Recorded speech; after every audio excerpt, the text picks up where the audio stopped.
We're back. Episode 5 of Do Not Disturb podcast. What's up, Matthew? How you doing today? How are you doing, man? It's a beautiful Wednesday morning. As you know, we do these recordings typically before like the work day starts. So I feel like I'm all jacked up on my morning coffee. I've got like a full, I don't know, gut full of inspiration for the day. That's kind of how coffee hits me. I feel like coffee hits me and I'm just like, oh man, do I have ideas? Like I just want to get them all out there. So that's how I'm feeling right now. How you feeling on this? Pretty good. Last week I was with you in Nashville for your birthday, which was really fun. Yeah. But getting home took 2 days because of the weather in both places. So yeah. I still feel like my days are kind of like messed up from that, and it doesn't feel like Wednesday. I don't actually know what day it feels like. So it could be a Friday, it could be a Monday. Yeah. I'm here. I'm present. That's how it feels. But no, I feel good. What does your morning look like? Take us through a typical Wednesday morning. What does that look like for you? This changed since we had the second baby, since we had Kit. So, for context, obviously you know this, but Lincoln's 16 months old now, my oldest boy, and my youngest is almost 2 months. So our mornings are very different now from when it was just Lincoln. And so I've always been sort of a morning person. I feel like I wake up with like a lot on my mind. Like I wake up and I'm like, I got to get to it. Like that's kind of been my thing for my life. It's like, not that I wake up super early. I might wake up at 6 or, maybe 5:30, which I guess to a lot of people is pretty dang early, but like I'm not like up at 3 or whatever, I get 8 or 9 hours of sleep. So I wake up very well rested and I'm ready to just attack the day. So it's actually kind of difficult right now because for me at least, I've had to retrain myself to be less productive in the morning. Because like with Lincoln, JC's pretty much still on Kit duty, right? With the baby, like completely. So basically it looks like we wake up at 5:30. I try to get a workout in. We put the gym in the garage. So I try to, spend at least 45 minutes or an hour out there before Lincoln's awake. And then I have like the little baby monitor tells me, oh, Lincoln's starting to wake up now. So I'll make my way up, inside. I'll make my way up, get him. And then I'm just basically hanging out with Lincoln from when I get him up 6:30 to when I sit down in this chair, which is at 9. So basically I've got 2.5 hours in the morning where I'm just hanging out with him, getting him breakfast. I'm eating, we're doing all that. And then I put him down for his first nap at 8:45 a.m. So he still takes 2 naps somehow as a 16-month-old, and he sleeps 1 or 2 hours each time. Yeah. So I have that little bit of time. So I put him down for his first nap. I come up, go to work, and I'm here, for 8 to 9 hours typically in this room up here. So so it's worked out because it's relieved JC of a lot of that like morning pressure of doing both things, which is, I don't know how she would do it, That's fun. Yeah. So it's been good. It's a learning experience for me though, because I'm like most productive in those first couple hours. So I feel like it took me like a good month of this schedule for me to be like, it's okay. You don't need to check Slack. You don't need to check your email. You don't need to like worry about what's happening today. Just focus on you and your son and your wife and your other son, like focus on things that matter that are in front of you. The day will work itself out once you get there. So it's been a hard. Are you still reading through Ryan Holiday as well? I am. I've got some Ryan Holiday here. These two. So I just finished. I've just finished this one. Ego's the Enemy. Probably my favorite book of the last 5 years. I will say like this book. So this one specifically, we've talked about like the Enneagram before in Enneagram 8. This book specifically will speak to you if you're an Enneagram 8. If you have that thing in you that says you're right a lot of the time, that you have this like desire to be in control of your situation, you have this desire to like be an authority on things, this book will humble you. And for me, it's been a really good humbling. I've read through it twice now, and I'm just like, each time I like pick it up, I'm like ready for a lesson in humility. I'm like, because really the premise is basically like, it's not, you are not the reason why things have turned out so great for you. Like, and that sounds ridiculous. There's gonna be a lot of people that hear that language and get offended, right? And be like, no, I am the reason. I grinded for this. I worked hard for this, right? But the reality is, like, we tell ourselves that story after we look back at how we got here, and we say, because I did this, that, and the other thing, I became successful. The reality is, a lot went your way. A lot went your way. There's luck involved. There's privilege involved. I won't get too much into that subject, but where I was born and what I look like is part of that, right? There's a lot of factors involved that are not just hard work. And this book kind of breaks it down in a way where it's like, listen, it's great that you made it to where you are, but if you don't maintain a sense of humility while you are achieving success, you're going to lose sight of what got you to where you are, right? Which is humility and being willing to learn and being willing to improve and all that stuff. So it's been a really good read. But yeah, to answer your question, I do still read Ryan Holiday's Daily Dad and Daily Stoic in the morning as well, which has been a good exercise and just like being present. Yeah, I love it when you share like whatever one is like hitting you, especially on that day. Like you, a couple times a week, you'll just say, "I should get it as well." It's something that would probably benefit me too. But it's good. As an Enneagram 9, like Stoic ego isn't my enemy. It's more like lack of self. That's why I prefaced with that, because I don't think, like a lot of people would pick this book up and be like, I don't get it. Like, I've read passages out of this to JC, and she's been like, you like that? I'm like, it speaks to my soul, because ego is like a vice of mine, and it always has been. I won't say it always has been. In high school, I was not confident at all, but since then, like, I've gained a lot of confidence to the point where your confidence can get too far. Like, you can become so full of yourself that you think you're great, and the rest of the world sees you for what you really are. You have to maintain a sense of like, I'm not great. I'm not. Like, I'm just a human being like the rest of us, and that sounds ridiculous, but that's like, there's a whole group of people. I think Enneagram 8s are like the leading people who need to hear that message. That's cool, man. Anyways, yeah, but I know today. So I want to get into kind of the meat of what we're talking about today, and I want to ask you specifically about this topic first, which is we're talking about burnout. Right. So I have a lot of experience with different types of burnout in my life. I'm sure you do too. But I want to first just like start it off with, do you think burnout is real? Do you think we talk about burnout, we say like, man, I'm just so burnt out from my job. I'm so burnt out from the situation. I just, it's almost synonymous with like being jaded, right? Like I just don't want to do this anymore. Do you think it's real? Have you experienced burnout? I think our like conception of burnout is probably wrong. I don't think it's burnout in a sense of like, oh, I hate my job, that kind of thing. Or I think we get in our mind that burnout is some sort of terminal thing, that when it happens, that's just like, terminal velocity, we're just going to keep falling at the same rate. And once you hit a state of burnout, that's when like things start to go bad, and it's sort of a self-fulfilling prophecy in a sense. I don't think that's how I view burnout. I see it more just sort of like physically tired and just needing a break, even just for like a couple hours, So I think of it as a much short-term thing, especially. So, I mentioned that I was with you in Nashville last week, which was awesome, obviously.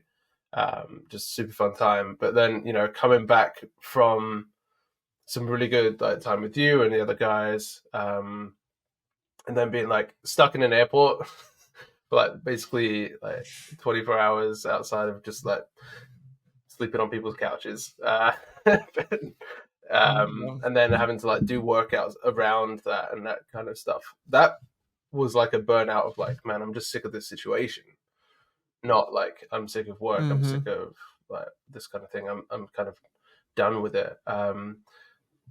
I feel like burnout is more sort of an indifference to how things actually turn out. So it's like I'm so over it that I'm gonna not complete this task that needs to be done today.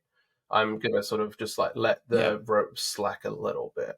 Um, and sometimes that's okay, and we're human and we can sort of realign expectations. But I think getting back from burnout is very important. So, I got home, took a shower, spent some time with the family, unpacked, and got an early night, and I felt refreshed for the next day. And that burnout sort of went away Mhm. because I had changed what I was in.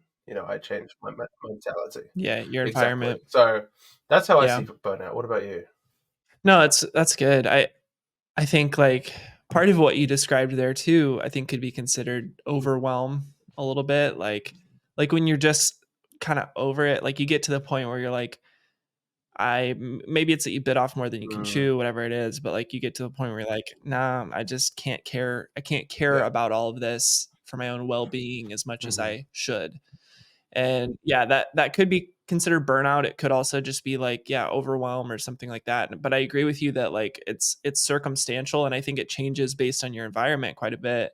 For me, like I was thinking about this last night actually. I was thinking about like how does someone get to a place where they feel burnt out? Like burnt out in a way that's like it Mm, lasts. I'm not talking about Friday afternoon and it's been a really long work week and you're like, man, I yeah. just need the weekend. Like that's normal. I feel like a lot of people, if you don't admit to feeling that way, then you're probably lying to yourself. Like, you will feel that way from time to time, no matter if you love your job, no matter if you're highly motivated, whatever it is, like you're going to feel that way because as humans, Hmm. we need rest.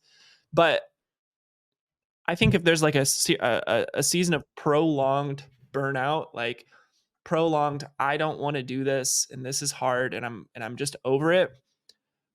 I think it almost always comes back to there's no Mm, inspiration. I think burnout comes when you lack inspiration for what you're doing. You could say burnout comes when you lack mhm, motivation for what you're doing. When there's no extrinsic or intrinsic motivation for the thing that you've set mhm, yourself out to do, where that's faded, then you're going to get burnt out on the mm, thing that you're doing.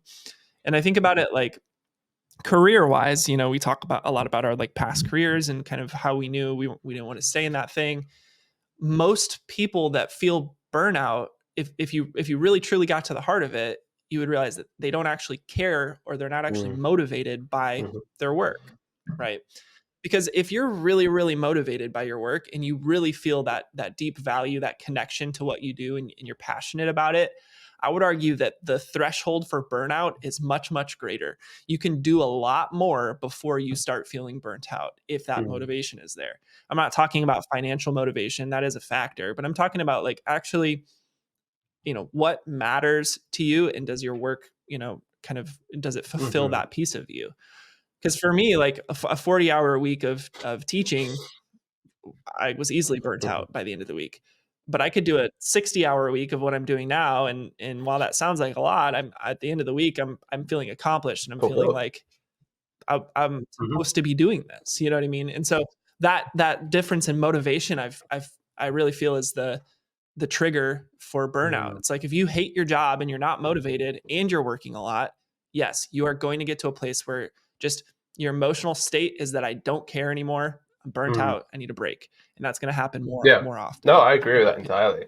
I wasn't a teacher, but I've definitely had work where it's like you sort of get frozen in place by Mhm. indifference and by, like you were saying about like being overwhelmed.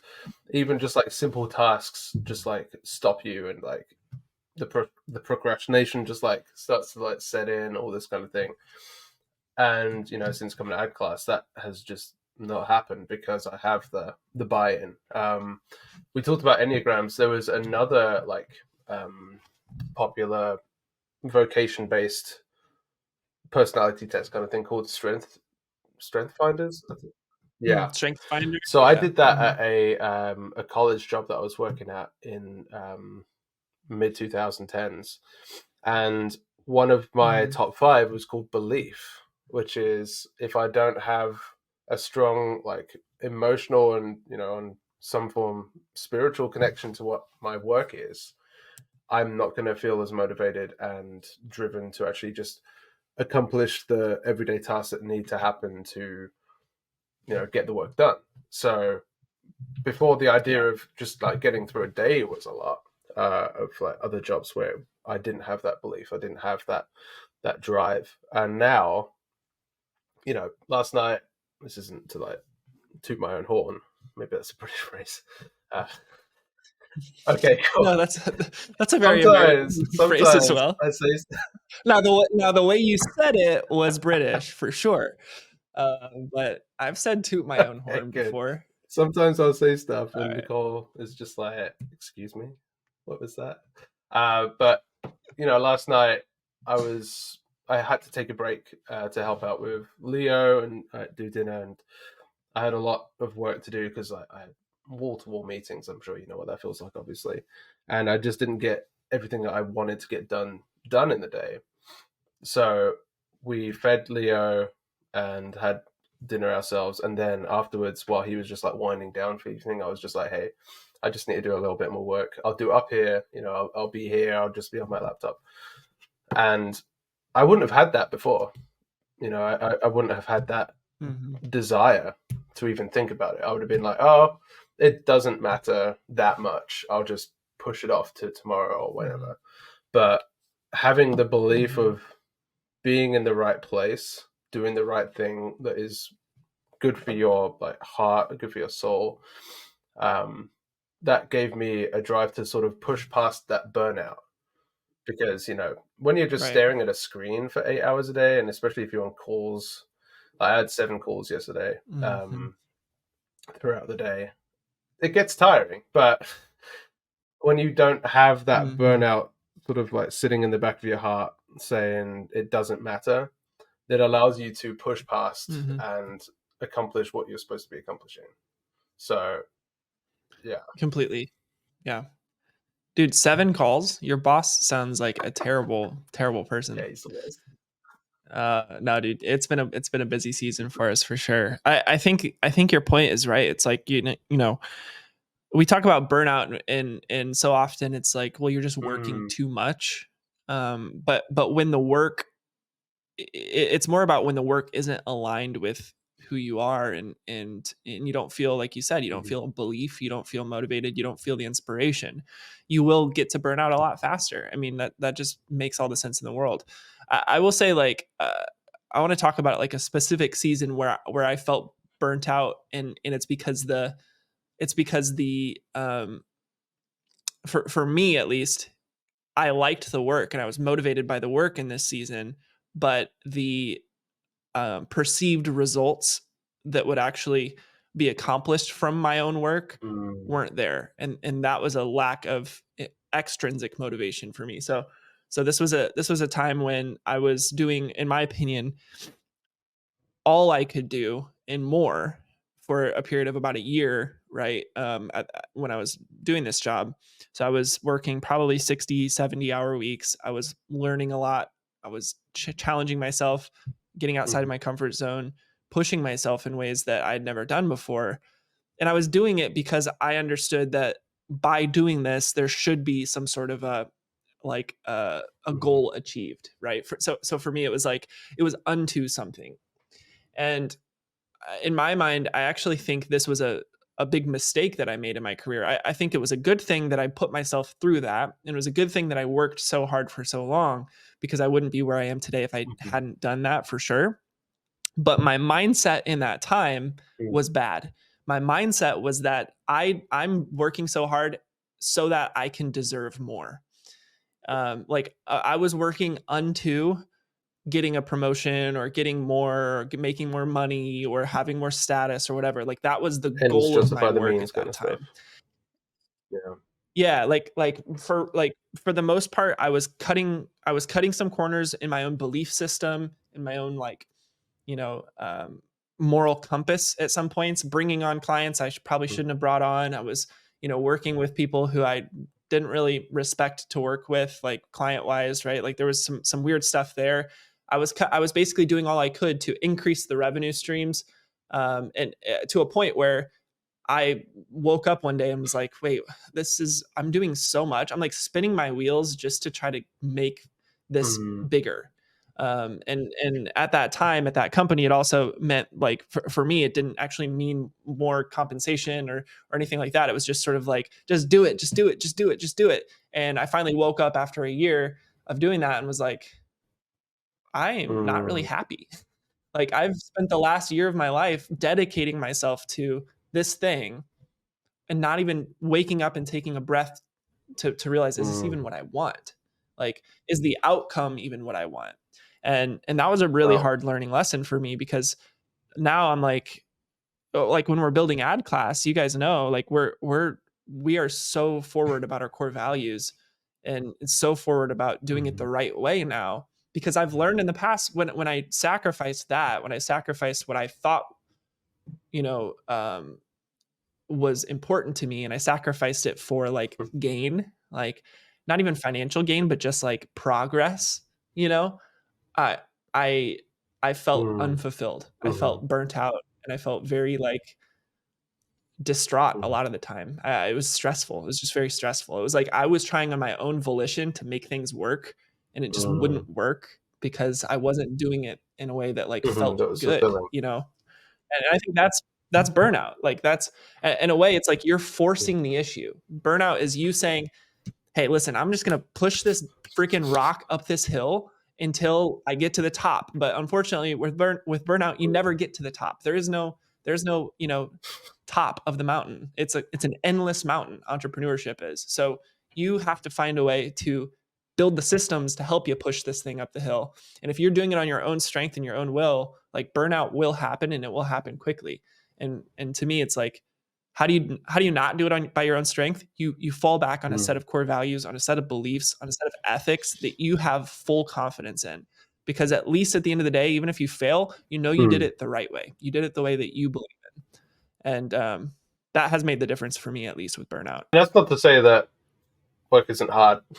You know, uh, even if there No, is a mountaintop that you can see, pushing a rock is hard work. And making big right. calls, and especially for you coming back from paternity leave. Obviously, last call we had Caleb with us. He's not here today. He's on paternity leave now. There was like I think it was either 1 day or 1.5 days of overlap between your leave, and I remember him saying, like, "Oh man, I'm just looking forward to this week and like getting back in, and like, I've missed you, Dakota, and all this kind of stuff, and like sort of putting plans in place." And then next thing we know, Yeah. we get a message on like the Tuesday afternoon, be like, so we're at the hospital and it's happening. So, you know, Yeah. taking on that kind of stuff just after coming on off from your own paternity leave and then being without your business partner for what will be about a month again. Um, that must be tough too, because one thing that I've noticed for you and for you and Caleb, sorry, is that you you're both pushing the same rock, and that's huge. Like I can't Mhm. imagine doing this solo, for example. So how has that looked like for you, having to come back from your leave and then having the expectation that you're going to be back with Caleb and you're going to sort of have some time to sort of get your ducks in a row again, and then having to just basically go it alone for like in terms of like the day to day and client stuff. Like how Yeah. has that felt like a burnout for you? Yeah. Shoot, I might get emotional talking about it. It's like, yeah, it's been tough, because I think for Caleb and me, um, this is why I think having a good business partner might actually be more important than almost Mm. anything in business. Like I wouldn't be doing this if it was just me, first off. Like Caleb is a huge reason for why I am motivated each day, because we both share the the same passion and the same like vigor for building this thing, and we both share the same set of core values. We share the same set of like ethics on how we want to build it, and we share a lot of the same skill sets. So for us, like, I remember when we were first partnering together, actually somebody somebody said to Caleb, like, are you sure you want to partner with Dakota? Because you guys are kind of the same person. Like, don't you want, like, usually, somebody who's like very innovative wants to find somebody who's operational, somebody who's creative wants to find someone who's systemized. And this person was basically like, you guys are kind of the same. You're both like creative, like leading the charge type of people. So is this going to work? But for us, it has been like why it has worked. And so when I went on paternity leave, in early December, and I was taking a few weeks off, Caleb, a couple times texted me and was just like, this isn't that fun without you. Yeah. And I'm like, I get it, because all day long we're talking, all day long we're strategizing, we're making moves. It's like a chessboard. We're talking about who are we going to put here and what's going to do this, and where's this client going to go? How are we going to maneuver these things? And without your partner in crime to do that with, it feels a lot more heavy. It feels like it's more of a duty than it is, like something we get to do. And so for me, when I came back from paternity leave that week, the goal was to have 1 or 2 weeks together with Caleb where we could plan out the year, where we could do the, annual planning, all this stuff. Cause like we just didn't have a chance to when I was having a baby. And then of course I'm back, and the first day I'm back, first full day I'm back, basically Caleb and Tori have their baby, which is amazing. So happy she's here. And it's amazing. It's amazing. But the timing was difficult, because now it's like, we still haven't had a chance to sit down really and talk about annual planning. We haven't had a chance to like do any of this. And now we're going on 3 weeks of, hey, I'm back, everybody. And by the way, Caleb's gone now. So everything that he was doing for the last month, I'm now doing, you know what I mean? And so it worked out perfectly, but it's also like, yeah, to your point, it's like that pushing of the boulder. It's like, we were both pushing it for the last 2 years. And it's like, hey, this is pretty light. We're making good progress. We're pushing up the hill. And then one of us leaves for a month, and the other guy's like, oh my goodness, how do we do this? What's funny though, like the last thing I'll say, what's funny is that I do think there's a level of motivation that comes when your business partner leaves, which is that you want to do them proud, right? You like that's the other piece of having a good business partner, is you have this level of accountability that makes you want to do better. So for me, when I was out, Caleb texts me, 3 weeks in and goes, hey, broke our record revenue month this month. Like basically bragging, like, hey, you were gone, but while you were gone, look what we did. And then this month, I broke it again, and so I'm texting him, hey, while you were gone, guess what? And so it's fun in that way, and we try to find ways to like make it, because we know there's an end in sight. Like, he'll be back, I'll be back. It'll be, we'll get through it. I think that layer of like, if you know that there's something coming up where hope is a hard thing to have if you have no actual like timeline associated with it, right?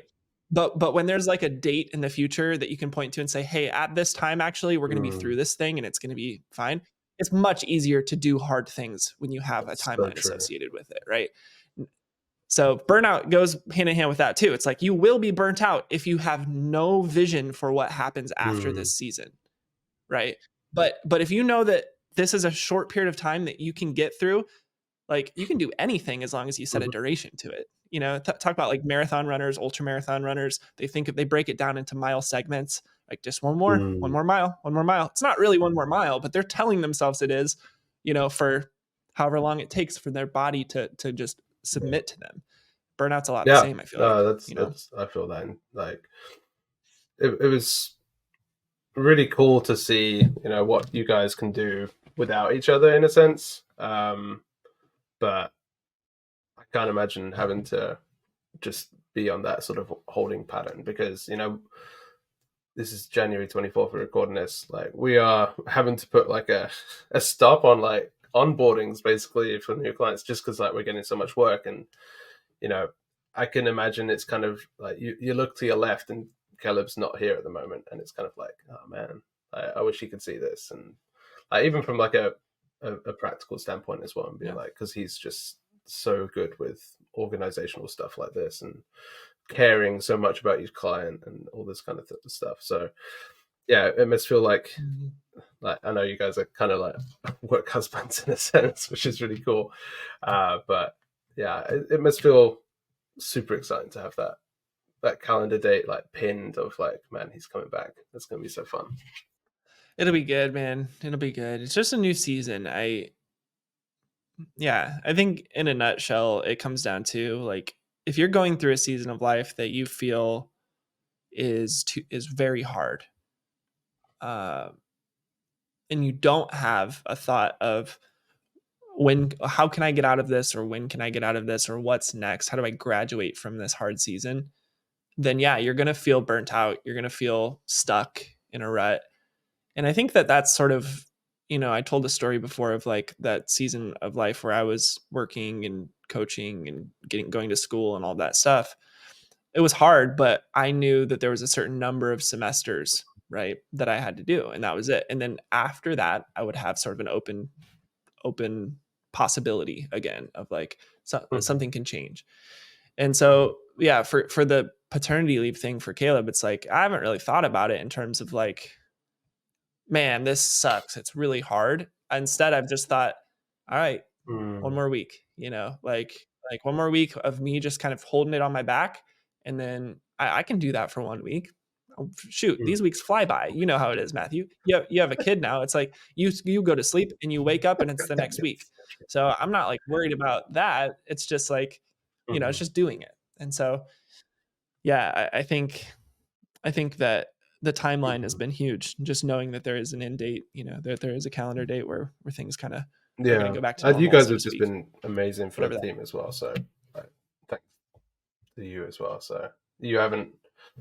It's a lot to take on, but you do it so well. So we're grateful for that. So, you got a good squad. The best squad. What does it look like?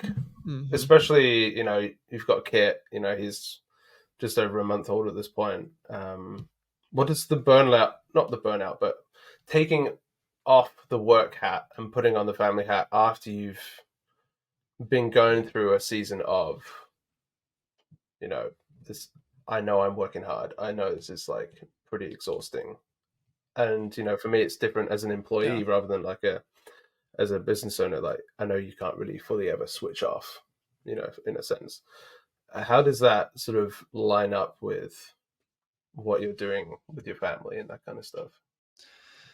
Yeah, I think it's common belief that you can't switch it off if you're an entrepreneur, but like I do think that there's boundaries that you can set that can allow you to live a life that's not tied to your business all the time.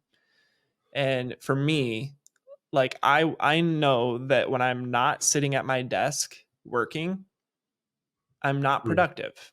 So to me, it doesn't make a lot of sense for me to take my work with me past this desk. Like when I'm sitting here, which I sit here a lot, so that's the first step. There's a lot of people out there who work from home or entrepreneurs, whatever, who aren't actually sitting down and working. Like that's a problem in itself. So I'm going to assume that everybody who's hearing this actually works when they're working, right? That's a hard assumption to make sometimes. I'm just saying I've hired and had to fire a few times because of the fact that work from home is not for everybody, right? It just isn't. Some people are not capable of the distraction and all that stuff to actually get stuff done at home. But for me, when my butt is in this chair, which is 8+ hours a day, typically, I'm extremely productive. I'm compartmentalized. I don't think, I really don't, this was bad. I really don't think about anything other than work when I'm sitting here. I really don't. I don't know if that's a weird genetic malfunction. I don't know if that's a human thing. I don't know if it's a male female thing, but when I'm sitting at my desk, work is on my mind. I'm not distracted. I don't have YouTube up. I'm not listening to music. I'm literally just working. I'm talking to the team. I'm on meetings. I'm working. So for me, after 8 hours of that in a day, I have no more capacity to be productive. Your brain can only do so much. Like, I'm sorry. If you're saying that after 8 hours of actually working, like sitting down and working, doing the deep work, doing the meetings, whatever it is, if you're saying that you're still productive after that first 8 hours, I have a hard time believing it, because for me, it's like after that 8 hours, like of looking at a screen and thinking, I'm spent, at least on an intelligent level. Like whatever I do past that point is probably not going to be my most efficient work. It's going to be cutting corners. It's going to be going too fast, whatever it is. Right. So for me, Knowing that, I basically just decided I'm going to turn off all work notifications on my phone. Slack does not come Mm. through to my phone. There's no Slack notification ever, not even muted. I don't get Slack notifications on my phone. I have the app. If I really need to follow up on something, I'll open it. JC can attest, I don't open Mm. Slack at night. I just don't. Because again, it's open right here on my screen. I have it all right here for 8 hours in the day. If you're trying to get a hold of me and you want to talk to me and it's during those 8 hours, I will be responsive quickly. Outside of those 8 hours, I won't be because I gotta spend time with my Mm. family, man. Like I'm already done for the day. My brain doesn't have the capacity to keep being productive. So why would I be distracted by it, right? So for me, like it's an easy shutdown routine. Basically, I literally close out for my tasks for the day. I write what I'm going to do tomorrow, and then I shut down my computer, and that's it. The rest of the day, and that's like 4 or 5 p.m. Mm. typically for me. I don't think about work after that. I might text Caleb a couple times in the night just talking about ideas. Like we might do that, but it's typically like big level ideas, nothing that requires any action, and then I start Mm. over the next day. And for me, like that compartmentalized sort of like I'm at work, so I'm doing work, I'm at home, so I'm at home sort of thought process has made work from home Mm. work for Mm. me, right? Otherwise, I don't think it would. I would be too, I'm not, by the way, I don't have my laptop open, sitting on the couch working while my kids are running around and JC's telling me about this thing. No, I don't do that. I'm in Mm. my office working because if I'm doing both, I'm not doing both well. You can't Mm. do both well. That's my Yeah. opinion on it. It's like, you have to cut and dry the line. And if you have a client or someone that you work with or whatever that doesn't understand that really can't get to where you're at, they're not the Yeah. right people to be No, I working totally with, get that. in my opinion. There's a great Ron Swanson quote, which is "Don't half-ass two things, whole-ass one thing," Exactly. which I feel just like hits the Exactly. nail on the head. But As Caleb would say, he doesn't want a one cheek that's right. job. That's what he calls them. Yeah. Yeah, you can't be in both Mhm. places at once. You can't be a great dad while also, working on your laptop in the living room. Like you're sacrificing something for the sake of the other. So you might as well be all in on the thing that you're all in on at that time Yeah. and then switch, No. you know? What about you? Like do you think of like the work life separation Mhm. at all, or is it just sort of natural for you, or how do you kind of transition your time Yeah. after So work? I mean, work looks pretty different for me than it does for you in terms of like what I'm actually accomplishing. Like you are working on like 30,000 foot kind of stuff most of the time, and client management, relationship kind of stuff. For me, it's more sort of getting the writing done. Like as a copywriter, as a content strategist, it's more sort of just like getting the actual words onto the document, putting it wherever it needs to be, and then there's a couple other like things that I need to accomplish outside of that. But most of my day is just like deep work, Mhm. focus, writing. Uh, if I don't have 7 meetings a day, in which case it looks a little different. But Yeah. I'm in the basement in our house, so like you, I've got my own little like compartmentalized space. I've got a desk. I've got a full setup, which is like design. It's like my little control center. If I'm not in my Mhm. control center, then I'm not going to be working well. So when I Right. started here, Nicole was like, "Oh, you'll be able to like go to coffee shops and like work here, work there." I don't work that way. Like, I need routine. I need a Yep. space. I need consistency. Hey, I would argue nobody works that way. We've all lied to ourselves to think, hey, we work from home. I can go to a coffee shop and be Mhm. productive today. No, bro, you are not productive at Mhm. a coffee shop. I'm sorry, you're not. You will be 10 times more productive in a Mhm. quiet room Yeah. just doing the No, I work. totally get that, and I agree. That's why I don't do it, because I know it doesn't work for me. So why would Yeah. I why would I sabotage myself, my work, my team by not working in the best place and in the best environment possible? So because I'm writing a lot, I'm able to listen to music. Like I don't really do. I'm not going to listen to like Bob Dylan, for example. I can't do words if I'm writing words. It's more Yeah. like ambient stuff. But Right. Hmm. it just helps me to have that space and that mentality, this bubble. And then, occasionally Nicole might text me and be like, hey, Leo needs a big diaper change. I need like another pair of hands because he's so grabby. Oh my gosh. Oh my word. It's like, bro, you're not even a teenager. Don't be reaching down there yet. So like occasionally they'll have that kind of thing, but it doesn't really distract me because I also need breaks. I need to surface for air sometimes. I'm not a whale. Well, I suppose whales do surface, so maybe I am a whale. I don't know. Yeah, that was the opposite of the analogy. You are a whale. Yeah. Yeah. A proportional whale with big feet, fins. Yeah. Yeah.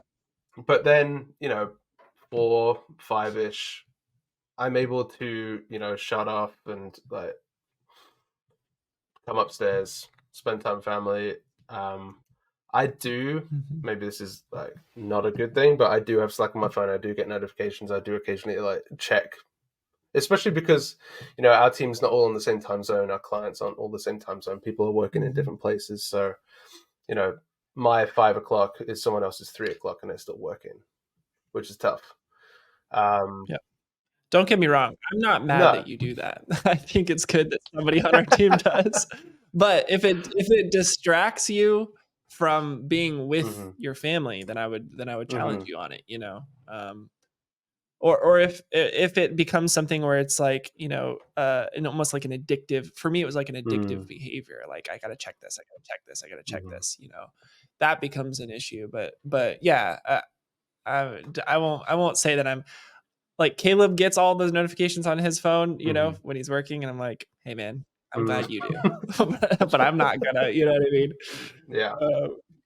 But hey, I want to pause you really quick and go back to, you said like you'll listen to some ambient stuff. Give the listeners at home, give them a little ad for what they should be listening to while they're writing. You got any playlist recommendations? So I'm an album guy. I go like front to back albums. I don't have my record player down here, which is probably a good thing because I'd just be like flipping records every day and getting up every 6 minutes. Not writing. I'll be like, oh, this is going to be side C of this album. I'm so glad. Yeah, I'm an album guy. So one of my favorite albums, which is kind of like techno but ambient kind of thing, is John Hopkins' Singularity. That's an absolutely great album to write to because it's got like a more beefy, upbeat front end, and it sort of like slows down in the back. So it's one thing that I really throw on like in the morning if I need to like get ready. I just like throw that on, and by the time the album's finished, I'm like fully in. I love that album. Yeah, I do love a good beefy front end. So you sold me. I'll check it out. That's funny. I listen to a lot of like lo-fi hip hop beats if I am listening to something during work hours. But I'm also the type of person that if I know an album well enough, I won't listen to the words. Like I can zone out the words and just listen to the music, and still be somewhat productive if I know the album. But if it's like a new album that I haven't heard, no chance. Like I'm dedicating a good portion of my brain to like listening to the words. I'm a linguistic type guy, so I like to think about the words. Whereas JC will listen to a song and she'll like, she could have listened to a song 1,000 times and not ever once thought about what they're saying. And I'm like, what? Like, all I hear, like, I hear the melodies and stuff, but all I'm really listening to is what they're saying. Like, I'm trying to dissect I'm the exact same. Nicole's the exact same. That's absolutely hilarious. Again, maybe that's the female thing, but so funny. Yeah. I listen to a ton of new music when I don't need to be in that deep work. When I can sort of like quite a lot of like repetitive tasks, social media stuff, planning, organization, that kind of stuff. That's when I listen to new music, and that's fun to like mix it up too. It's nice to not always be in the same mindset all day.